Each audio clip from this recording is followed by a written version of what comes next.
But seated on his throne in high Olympus, the Lord of men and gods does not look down with heedless eyes. The Father rouses Tarchon, the Tuscan, to the cruel battle, sharpens his anger with no gentle goad. And so, among the slaughter and retreating squadrons, Tarchon rides out and urges on the horsemen. He calls on each by name with many shouts, and rallies beaten ranks to fight. You Tuscans, incapable of shame, and always laggard, what fear, what utter cowardice has taken your hearts? And can a woman drive you off and smash your ranks? Then what good is the sword? Why bother brandishing these useless weapons? But when it comes to love in nighttime battles, or when the curving flute proclaims the dances of Bacchus, then you are not lazy. No, to wait for feasts and cups upon abundant tables, yes, that is what you love and live for, until the augur graciously announces the sacrifice, until the fattened victim invites you to the deep groves. Saying this, Tarchon himself, ready to die, spurs his horse straight into the melee. Like a whirlwind he charges Venulus, an enemy, and tears him from his charger, grips him fast in his right hand, and tugs him to his breast. Then, riding hard, he bears off Venulus. A shout goes up to heaven. All the Latins have turned their eyes to watch as lightning Tarchon races across the plains with man and weapons. And next he breaks the tip of Venulus's lance-head. He searches out unguarded flesh to strike the wound of death. But Venulus would wrestle with him, forcing Tarchon's grip back from his throat. He thwarts that violence with violence. As when a tawny eagle, while flying high, bears off a serpent, and with feet entwined his talons clutch. But in its winding coils the wounded serpent writhes, its bristling scales grow stiff, and rising up it hisses with its mouth. Nevertheless, with his hooked beak, wings beating on the air, the eagle mauls his thrashing prey. Just so triumphant Tarchon hauls away his victim. He lugs him from the line of the Tiburtines. The Tuscans, seeing what their chief has done, then follow his example, charging on.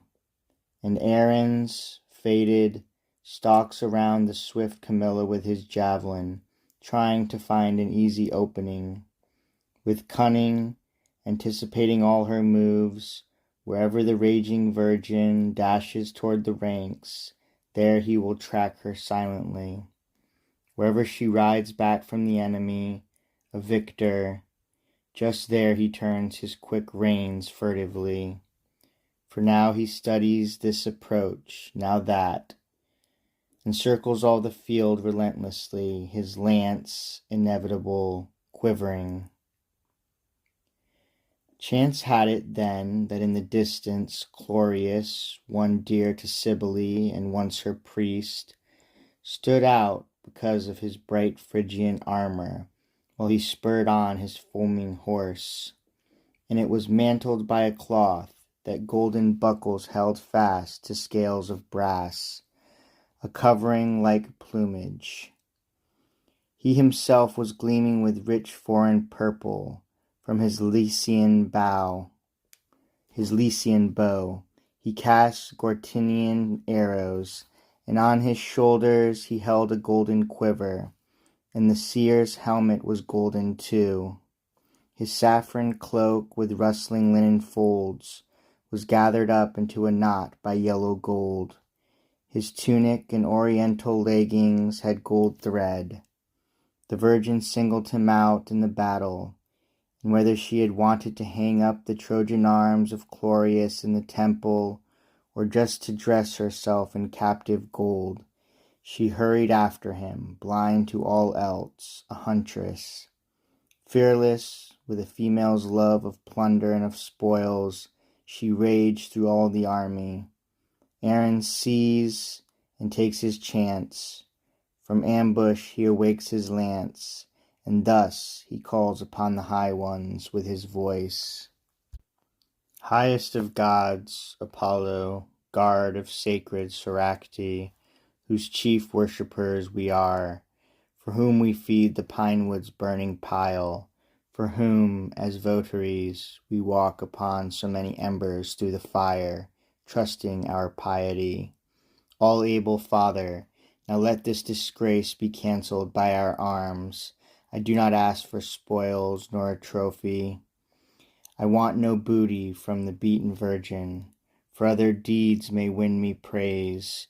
If only my blow can fell this brutal plague, I shall go back to my own city without glory.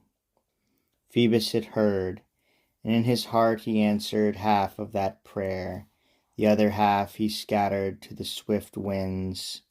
He granted this, that Aaron should strike Camilla down with sudden death, but did not grant him safe return to his illustrious homeland. This last request the tempest carried to the south winds. Thus, as Aaron's lance hissed from his hand, all Volscians turned anxious eyes and minds upon the queen, but she herself was heedless of the sound, the rush of wind, the weapon from the air, until the shaft drove in below her breast, held fast and drank deep of her virgin blood. Her comrades, panicked, rush about her, catch their mistress as she falls. Aaron's, above all astonished, and with mingled joy and fear, flies off. He dares not try his lance again, or face the virgin's weapons. Even as a wolf, when he has killed a shepherd or a giant bullock, will steal off at once, before the hating shafts can hunt him down, to hide in the high hills. Aware of what he dared to do, he lets his quivering tail fall slack and tucks it back beneath his belly as he makes for the woods. Even so Aaron's, uneasy, sneaks away. Glad to escape, he mingles in the mob of troops. Dying, Camilla tries to tug the lance out with her hand, but its steel head holds fast her bones within the ribs in that deep wound. She falls, bloodless. Her eyes are faltering, chill in death. Her color, once so bright, has left her face. As her breath fails, she turns to Acca, one true to Camilla more than to all else, the equal of Camilla in her years, and only sharer of Camilla's cares, and says, "My sister Acca, until this I still could fight, but now the bitter wound has ruined me. All things around are black with shadows. Go and bear my last commands to Turnus. Let him take my place and drive the Trojans from the city gates. Farewell." She dropped the reins. She crumpled, helpless, limp along the ground. Then, just as she grew chill, she slowly freed herself from all her body.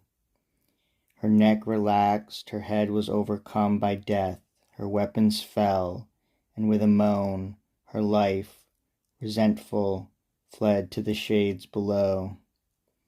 At this an overwhelming clamor rose and beat against the golden stars. Camilla cut down, the fight grows fiercer. In a crowd they rush together, all the forces of the Teucrians, the Tuscan captains, and Evander's horsemen, the Arcadians.